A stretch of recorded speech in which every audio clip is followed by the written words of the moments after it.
Day 3, 5:30 a.m. in the morning, a 5 kilometer run and strength training.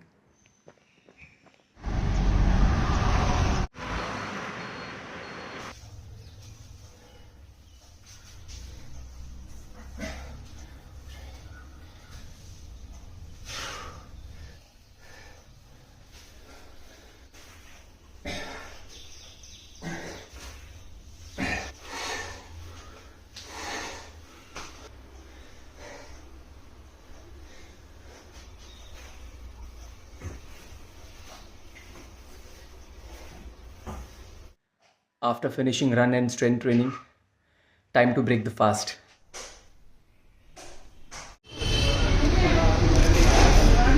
8:30 a.m.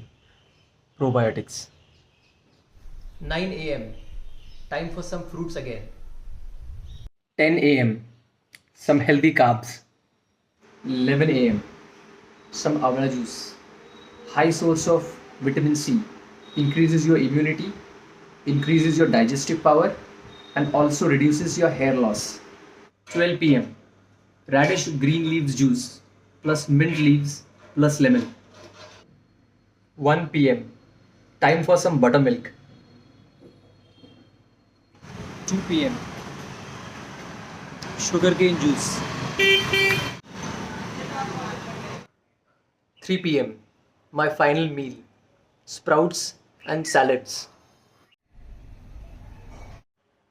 A power pack of protein and fibers. To always combine sprouts or proteins with salads. This becomes easy for stomach to digest the protein. But it is very necessary to chew it well before you gulp it into your stomach, because if you don't chew it to paste, this sprouts and fibers will create bloating in your stomach, and it might also trigger acidity.